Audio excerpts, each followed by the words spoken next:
On that cold night, Anna Roberts was thrown out of Jonathan Blake's mansion as if she were nothing more than a disposable object. An arrogant magnate believed he could buy everything, even people's dignity. But what he never imagined was that only a few hours later, the same woman would return carrying something powerful enough to bring his entire empire to its knees. And before I reveal how a simple maid became a symbol of resistance against one of the most powerful men in the country, make sure to subscribe to the channel and turn on the notification bell. Also, tell me in the comments, where are you watching this video from right now? This story might be closer to your reality than you think. Jonathan Blake was not just a millionaire. He was almost a force of nature within the financial sector. Whenever he entered a room, his presence alone set the rules of the game. He had grown accustomed to buying loyalty and silencing opponents with a simple check. His mansion was not merely a house, but the living reflection of an empire built on fear. Money, throughout his journey, had never been just a tool, but a mask. Jonathan treated his employees as disposable pieces, easily replaced at any moment. The arrogance that drove him created an atmosphere of silence and submission, and it was in that silence that the most dangerous truths piled up, waiting to emerge when least expected. Those who worked around him knew they were not seen as people, but as cogs in a machine. When a cog failed, it was promptly replaced. This ruthless perspective left deep marks, yet he seemed indifferent to them. Around him, there was always a heavy air, where obedience was the only way to survive. Amid the luxury he flaunted, there was a void carefully disguised. Imported cars, rare works of art, endless parties. Everything seemed to shout louder than any word. Each object served as a reminder of the distance he wished to keep from his humble origins. Yet behind the marble walls and crystal chandeliers, there lingered the shadow of a past that continued to haunt him. Jonathan loved to repeat that he had come from nothing. The son of poor immigrants, he had built his fortune through hard work. At least that was the version of the story he told. What his tale conveniently omitted were the schemes and illicit maneuvers that fueled his rise. He wielded his narrative of overcoming adversity as a shield, a convenient justification to protect his untouchable reputation as a ruthless man. Every corridor of his mansion carried the weight of power. Priceless paintings lined the walls, imposing statues guarded the corners, and a suffocating silence ruled the atmosphere. It was not merely the absence of sound, but the presence of something dense, like a secret hidden in every shadow. The way he ran his company reflected his household, rigid, controlling, and unforgiving of mistakes. He viewed everyone as replaceable, convinced that no one was indispensable. But his cold logic turned the machine into noise, incapable of sustaining the harmony he believed it had. The paradox of power revealed itself in his actions. The more he tried to control, the more he lost what he thought he held. The force he imposed on others only fed the invisible cracks in his empire. The same rigidity that had made him feared was now slowly guiding him toward a fate he could not foresee.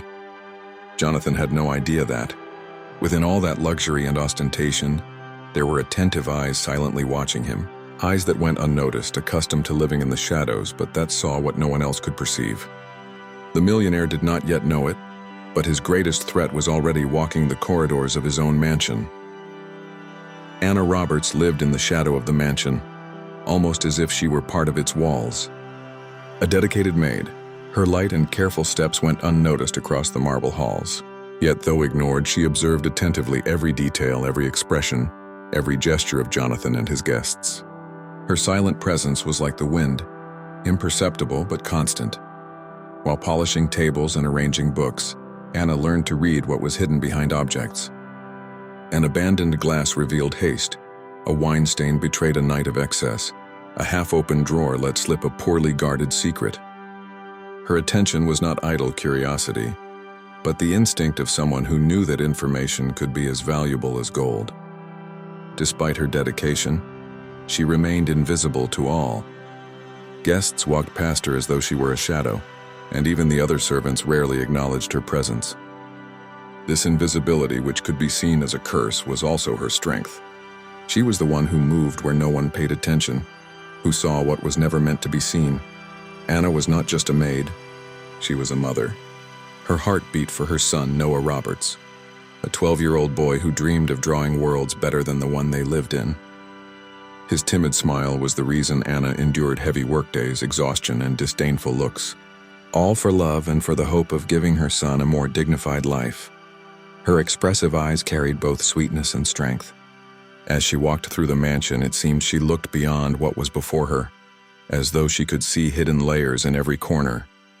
A hard life had sharpened her perception, making her sensitive to the smallest changes in mood, the whispers escaping through half-closed doors, the stories concealed within silence. Her silent coexistence with luxury contrasted with the simplicity of her own life. When she returned home, she faced bills, worries, and the weight of her husband, Mark Roberts' absence, whose death still carved scars into her soul. The mansion where she worked reflected the very power that had destroyed the man she loved, making each day of labor more painful. Anna carried within her an admirable resilience. While many would have given up in the face of hardship, she rose each day with dignity. That posture gave her an aura of greatness, even if others failed to see it. Her strength lay in the ability to endure without losing hope, in the quiet determination that grew from pain. In the cold corridors of the mansion, she was an invisible witness. Jonathan Blake believed himself surrounded only by walls and silence, but he never noticed the watchful eyes that followed his steps. The maid everyone ignored was, in truth, the guardian of secrets that could change everything. The Empire of Shadows was being observed by someone with nothing to lose, and it was in Anna's silence that the future began to take shape. Between cleaning cloths and garbage bags, an unshakable force was concealed, ready to emerge when destiny called. Jonathan did not yet know it, but the invisible woman was about to become the most important piece in his story. The night was cold, and the mansion reflected the same rigidity of its master.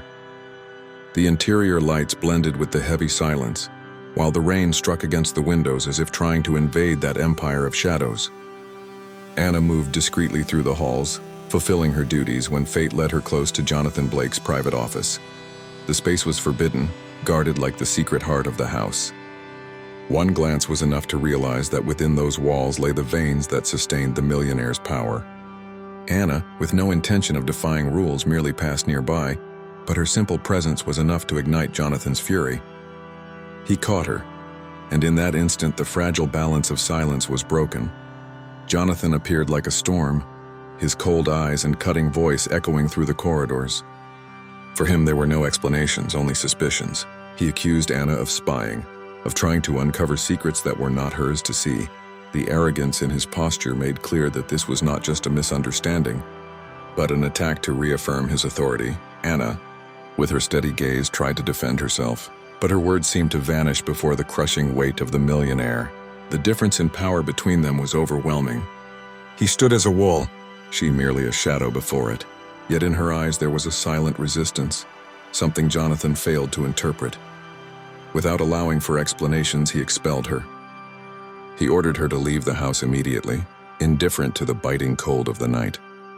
The mansion door closed behind her like a sentence, the sound louder than the thunder rolling across the sky. For Jonathan, the problem was solved. For Anna, it was only the beginning of something greater. The rain poured down mercilessly, soaking every curl of Anna's loose hair, drenching her simple, heavy clothes. She walked with no certain destination, carrying not only the pain of injustice but also the strange sense that this moment had revealed something hidden. In the chill of the night, every step was a challenge, every breath a reminder of her strength. That scene represented more than a conflict between master and servant. It was the clash of two opposing worlds, one of arrogant power, the other of invisible resilience. Jonathan believed he had rid himself of a nuisance, but in truth, he had awakened something he would never again be able to control. Anna, cast out into the storm, was no longer the same. In the dark corners of the city, she moved forward with steady steps, as though the night itself guided her towards something greater. She was no longer just a dismissed maid, but a woman who, in the face of injustice, carried within her a force she herself did not yet know. The cold cut through her, yet her soul burned with a growing flame. And so the dawn became witness to a silent turning point. Jonathan, safe in his fortress, believed the episode had ended. But in the heart of the storm, Anna walked toward the discovery that would change not only her life but the destiny of an entire empire. The breaking point had arrived, and nothing would ever be the same again. The mansion door closed behind Anna with a crash that echoed louder than the thunder. The rain greeted her like a punishment, soaking her simple, heavy clothes within seconds. The cold cut like blades, and every drop seemed to reinforce the injustice she had just endured. She walked aimlessly, moving away from that empire of shadows that had cast her out. The darkness of the streets contrasted with the glow of the mansion in the distance. Anna walked with steady steps, though her feet faltered against the puddles multiplying on the uneven ground. The night seemed endless, and the silence of the city was broken only by the constant sound of rain and wind. The loneliness was heavy, yet within her a hidden strength began to rise. In the heart of the storm, Anna reflected on her life. The face of Noah, her son, appeared in her mind like a beacon in the darkness. It was for him that she endured. It was for him that she could not allow despair to win. The pain of being expelled was transforming into something deeper, a silent call to move forward, even when circumstances screamed otherwise. As she walked, her attentive eyes, trained to notice what others ignored, spotted something unusual. Near the mansion's side gate, half hidden by mud and rain, lay a forgotten folder. Its dark leather was drenched, yet it carried an air of importance. Anna hesitated, but instinctive curiosity pulled her closer. Kneeling, she touched the object with her cold hands. Opening the folder, even as the rain threatened to ruin the pages, she saw its contents. Confidential documents filled with symbols, numbers, and signatures. These were no ordinary papers. Within them was something capable of toppling structures far greater than marble walls. By chance, a key had fallen into her hands. Anna pressed the folder against her chest, shielding it from the water as best she could. Her eyes lifted to the mansion glowing in the distance, and in that moment she understood. She had not only been cast out, she had somehow been chosen to carry a secret that could change everything. The cold night, once only punishment, had transformed into a stage for revelation. With every step, the folder seemed heavier, not just from the soaked leather, but from the invisible weight it carried.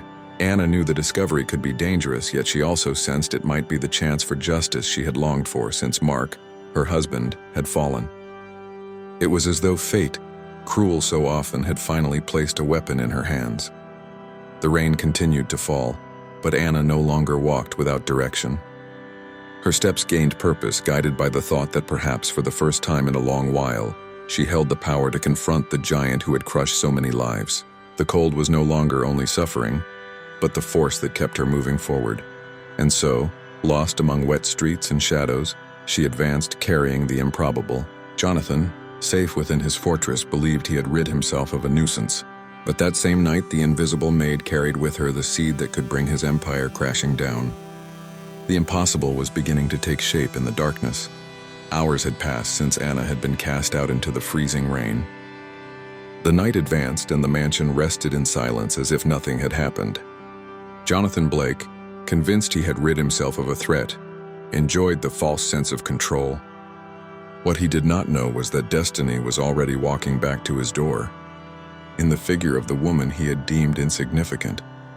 When the discreet sound of knocking echoed at the grand entrance, the servants hesitated. It was late, and unexpected visitors did not appear at such a place. But there was Anna, drenched, exhausted, her clothes heavy with rain, her curls clinging to her face. Yet her posture was not one of pleading. She did not seek mercy. She carried something in her hands. Jonathan, surprised to see her again, forced a sarcastic smile. He expected humiliation, expected begging, but found firmness. Anna extended before him the dark leather folder, soaked from the storm yet intact in its contents. There was no fear in her eyes, only the conviction that she held something greater than herself. The millionaire tried to belittle the gesture, laughing at the audacity of the maid who had returned to his empire of shadows. But tension grew as he realized Anna knew the value of what she carried. Those papers, seemingly ordinary, bore the weight of dynamite ready to destroy his legacy. His smile faded, replaced by a cold, calculating stare. Anna spoke with a steady voice, slicing through the silence like a blade. She said she had not returned for pity, but to return what did not belong to her, and at the same time to show that the truth now rested in her hands. Her presence, once invisible, now stood before him as a threat impossible to ignore. The contrast was brutal. The wealthy man, surrounded by luxury and power, confronted by a simple woman, soaked, exhausted, yet clothed in dignity. He had always believed everything could be bought or silenced. But in that moment he realized there was something he could never erase. The strength of one who had nothing left to lose. The silence stretched, each second carrying the weight of years of accumulated injustice. Anna clutched the folder firmly to her chest as if holding an invisible weapon. Jonathan, on the other hand, weighed his options, already plotting how to turn the threat into an advantage. It was the first crack in the illusion of his unbreakable fortress. The servants, discreet witnesses to the scene, watched with astonished eyes. The ignored maid dared to challenge the man everyone feared. Standing there, Jonathan faced not only Anna but also the reflection of his empire wavering for the first time. Her return was not simple. It was symbolic, and symbols held power. That storm-marked night forever changed the atmosphere within the mansion. Jonathan could no longer see Anna as invisible. She had returned not as a servant but as the bearer of a secret capable of sparking his downfall. The door he had once slammed shut now opened to a new reality he would never again control. The folder rested in Anna's hands as though it carried the weight of an entire world. The soaked leather concealed pages capable of destroying not just a reputation, but an empire. As she opened it before Jonathan, the words leapt out like arrows, reports, signatures, shadowy transfers. With each sheet, a buried secret came into the light. The documents revealed money laundering schemes, fortunes hidden in offshore accounts, and stock manipulations that had toppled entire companies. Anna read with steady eyes, absorbing the gravity of what lay before her. Jonathan, meanwhile, observed in silence, his hardened face like that of a king watching his crown about to be torn away. It was more than corruption. Each page carried names, dates, and consequences that stretched far beyond the mansion's walls. People had lost jobs, families had been destroyed.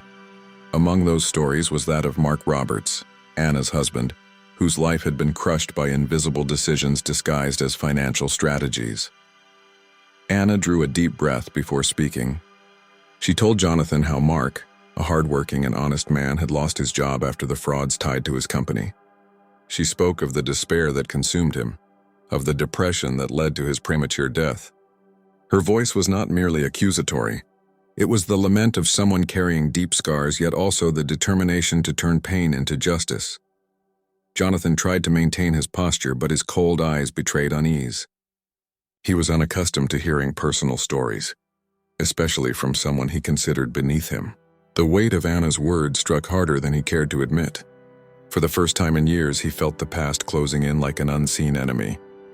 As Anna held the papers, the silence in the room seemed to roar. The folder was not just an object.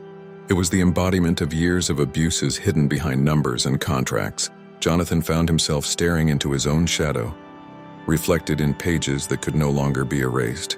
It was the beginning of a reckoning that went beyond any court of law. The servants, quiet in the background, listened to Anna's story. Their eyes met in silence, and something new was born there.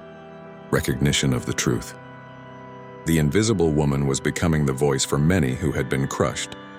With every sentence she spoke, more cracks formed in the castle of silence Jonathan had built. Anna did not tremble. On the contrary, she stood firmer than ever. She did not seek wealth nor personal revenge. She sought justice for Mark, for Noah, for all those discarded along the way. Her resolve transformed the heavy air of the mansion into a silent battlefield, where dignity began to overcome fear. Jonathan, standing before the folder, realized he was not facing just a maid. He was facing a buried past made of immoral choices and forgotten victims. Anna had unearthed the truth, and it could never again be buried. The invisible war had begun, and the first blow had already been struck. Jonathan Blake was not accustomed to feeling cornered. He had always believed money was the solution to any problem, and with Anna it would be no different.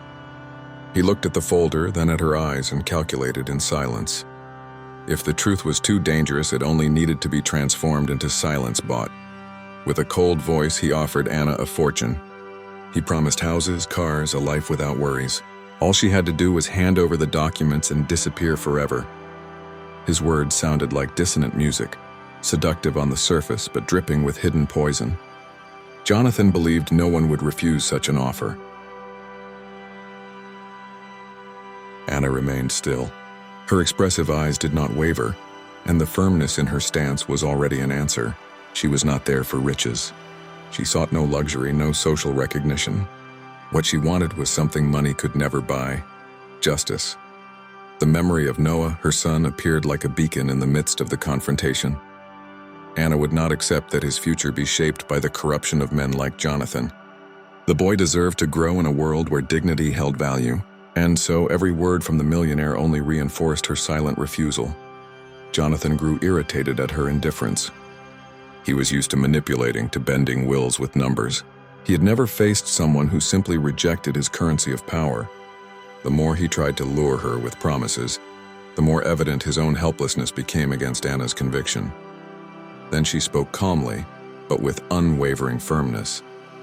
She said she did not want fortune, she wanted change, that she was not fighting only for herself, but for all who had been crushed by the machinery of his company. Her voice struck like a hammer against glass, cracking the mask of arrogance Jonathan wore as armor. The room seemed to shrink as Anna's words echoed. The contrast was stark. On one side, the man who believed everything had a price. On the other, the woman proving that some values could not be negotiated. For the first time, Jonathan began to realize his empire was not as absolute as he imagined. The silence that followed was heavy. Jonathan leaned back in his armchair, attempting to mask the tension. Anna, standing, still held the folder in her hands, a constant reminder that there was something greater than gold at stake in this confrontation. Her simple refusal had shaken a giant. That night, it became clear that the true offer was not Jonathan's to Anna, but Anna's to the world. She offered courage, resilience, and the hope of a different future. And in refusing his fortune, she became more powerful than any sum of money could measure. Jonathan Blake could not accept Anna's refusal. His empire had been built on the certainty that everyone had a price, and someone breaking that logic was an unbearable affront. Without hesitation, he summoned Peter Sullivan, his right-hand man and head of security. The trusted enforcer would ensure the maid never dared to speak. Peter Sullivan was known for his coldness. A former soldier with hard eyes and an athletic build, he knew how to handle problems without leaving traces. When he received the order, he merely nodded in silence. Jonathan needed say no more. The message was clear: intimidate Anna, break her resolve, force her to yield.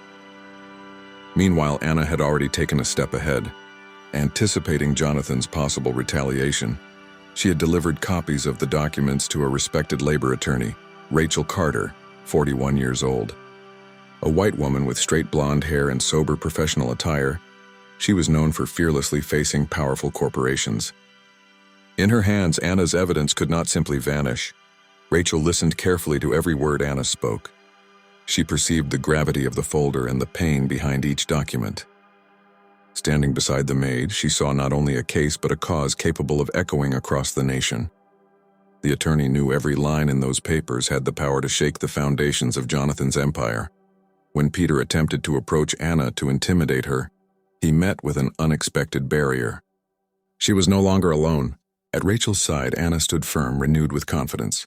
The invisible maid was beginning to find her voice, and the attorney was turning that voice into a legal weapon capable of challenging the magnate. Jonathan, realizing his threats would have no effect, felt control slipping through his fingers. The silence that had always ensured his power now turned against him. Anna was not only resisting but had someone at her side to amplify her fight. Each move he made only strengthened her determination. In the corridors of the mansion, the atmosphere was shifting. The servants, once silent and fearful, began to whisper. Anna's story spread like wildfire, and the thought of someone standing against Jonathan awakened hope. Fear was still present, but it no longer reigned supreme. Rachel carefully prepared the next steps. Documents were digitized, sent to strategic contacts, and safeguarded in multiple places. Jonathan could attempt to silence one person, but he could no longer bury the truth. The magnate's power was beginning to lose its shield. Anna knew danger still surrounded her, but she also understood she was no longer alone. What had once been only her pain was becoming a silent, growing movement. Jonathan believed he was dealing with a mere maid, but in reality he faced a network of resistance already gaining strength beyond his control. Jonathan still believed he could contain the situation. He tried to manipulate documents, conceal evidence by silence, but while he clung to power, outside his walls were beginning to crack. Anna's story spread in whispers, reaching former employees and people who had fallen victim to the empire he had built. Among those voices emerged Olivia Brooks, 34 years old, Jonathan's former personal secretary, a Latina woman with long brown hair, a warm smile but tired eyes. Olivia knew secrets kept under lock and key, confidential calls, suspicious transactions, humiliations she had witnessed in the company's halls. When she learned of Anna's courage, she decided she would remain silent no longer. Olivia approached Anna with hesitation, but also with hope. She brought compromising details that confirmed the internal frauds.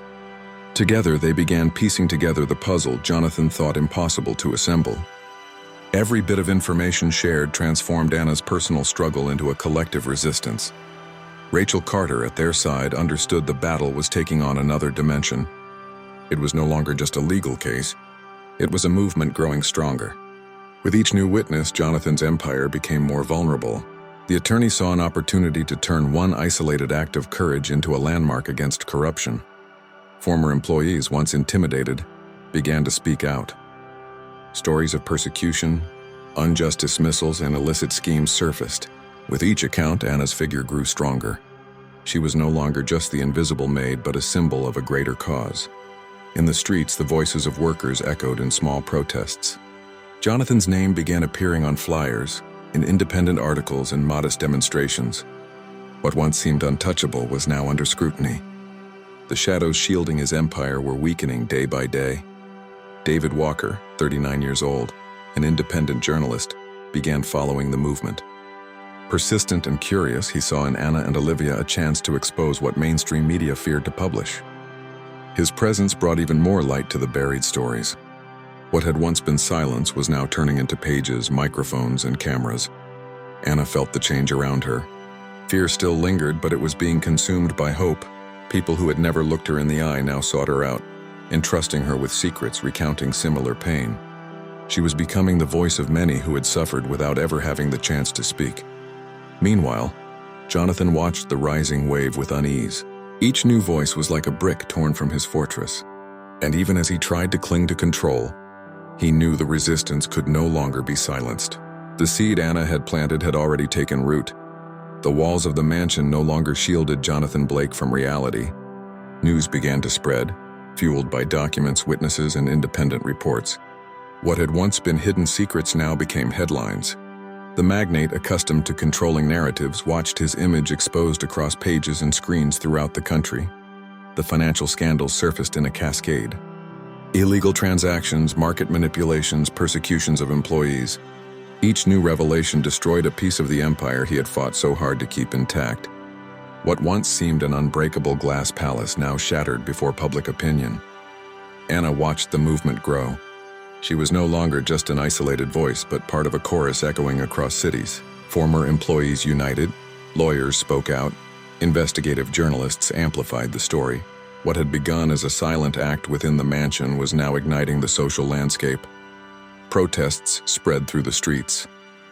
People held banners with words of revolt and justice. The doors of Jonathan's company became the focus of demonstrations. His name, once a symbol of power and wealth, was now associated with corruption, exploitation, and greed. The magnate discovered that collective fury was an adversary impossible to buy. Inside the mansion, the atmosphere was chaos. Televisions displayed endless reports. Phones rang incessantly. Lawyers were called in urgently. Jonathan paced back and forth, restless, like a general realizing defeat was near. The empire that had taken decades to build was crumbling before his very eyes. Rachel Carter remained steady at Anna's side. The attorney guided every step, ensuring the evidence reached the proper authorities. The strategy was clear. Not only to expose Jonathan, but to make certain that justice could not be silenced by backroom maneuvers. It was a war fought both in courts and in the streets. Olivia Brooks, with her newfound courage, gave interviews recounting the internal abuses she had witnessed. Her words, simple yet charged with emotion, resonated with thousands who had also felt the weight of corporate injustice. Each account was another brick torn from Jonathan's fortress. David Walker, with his camera, captured every moment. His independent reports circulated across social networks, reaching millions within hours. He turned Anna, Olivia, and Rachel into symbols of resistance, while Jonathan became the living image of an empire's downfall, stained by corruption. By then, Anna was no longer invisible. The maid who had been cast out into the rain now stood as a symbol of dignity and resistance. Jonathan, once untouchable, discovered that true power did not lie in money, but in the strength of united voices. And thus, under growing pressure, the empire began to collapse. Cornered, Jonathan Blake realized there was no room left for maneuvering. His empire was collapsing before his eyes, and the resistance he had once despised now forced him to face his own vulnerability. At that moment, he turned to one last strategy. Not money, but emotional manipulation. On a silent night, Jonathan summoned Anna for a private meeting. The mansion, once a symbol of power, now looked like an empty stage with heavy shadows reflecting the tension in the air. He received her without arrogance, his face weary as though he were finally ready to reveal what he had long kept hidden. In a deep voice, he spoke of his youth. He revealed that he had been the son of poor immigrants, raised amid misery and humiliation. Every achievement, he said, had been wrestled from the world through pain and sacrifice. He wanted Anna to see in him not just a corrupt magnate, but a survivor. Jonathan spoke of hunger, of cold, of nights spent without a roof over his head. He presented himself as human, almost broken, as if seeking compassion. He claimed that everything he had done was to avoid returning to that misery, that money was the only shield he had found against a cruel world. Anna listened intently, but she was not deceived. Her expressive eyes saw beyond his rehearsed words. She recognized the pain he described, but also clearly saw the choice he had made: to turn his suffering into a weapon against others, perpetuating the very injustices from which he claimed to have fled. With firmness, Anna responded that everyone carries scars. She said she too knew the pain of loss and poverty, of fighting alone for her son, but she reminded him that each person chooses what to do with their story. Some build bridges while others raise walls.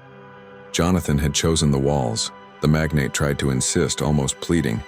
He said he understood her position, but claimed the world would never change, that it would always be cruel.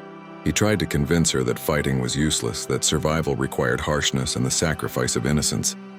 His voice, once powerful, now sounded like a fragile echo of a fallen empire. But Anna did not yield. She confronted him directly, saying that everyone defines who they want to be, regardless of their origins. She reaffirmed that she sought neither pity nor easy wealth, but justice. Her words cut through the silence like a blade, leaving Jonathan face to face with the truth he had always tried to escape. In that moment, the balance shifted completely. Jonathan was no longer the imposing magnate, but a fragile man trying to justify his choices.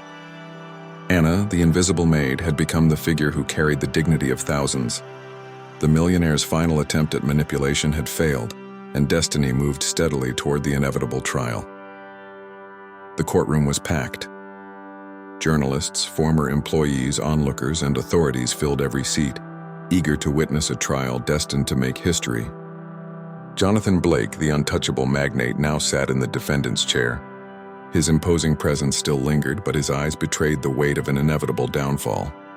Anna Roberts entered the room accompanied by her son, Noah, 12 years old, and attorney Rachel Carter, 41 years old.